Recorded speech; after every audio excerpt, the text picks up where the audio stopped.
3 ஜென்ரேஷனுக்கு மேலே ஒரு தொழில் நிற்காதுமா. மிஞ்சி போனால் 4. 5வது தலைமுறை பண்ணுறாங்க அப்படின்னா நிறைய புண்ணியம் செஞ்சுருப்பாங்க. இப்போ எங்கள் தாத்தா வந்து கலர் கம்பெனி அப்படின்னு சொல்கிறாருன்னு வைங்களேன், அவரோட பையன் அதே கலர் கம்பெனியில் வந்து இருக்கணும். அதுக்கடுத்து அவர் பையன் வரணும். அவருக்கு அது ஒத்து வராது. வெளியில் படிச்சுட்டு வெளியில் போயிடுவார். பரம்பரை தொழில் எல்லாருக்கும் அமையாது. 100ல் 3 பேர் 4 பேருக்கு தான் அமையும். இல்லை 1000லே 10 பேருக்கு தான் அமையும்.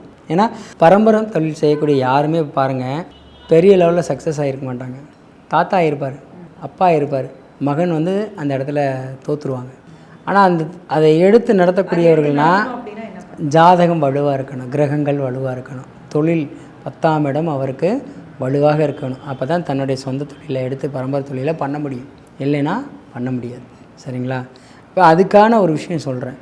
அது நிரந்தரமாகணும் பரம்பரை தொழில். அப்போ உங்கள் குலதெய்வ கோயிலுக்கு மணி கட்டணும். குலதெய்வம் கோயிலுக்கு மணி கட்டினீங்க அப்படின்னா அந்த மணி அடிக்க அடிக்க என்ன ஆகும், உங்கள் தொழில் நல்லா வளரும்.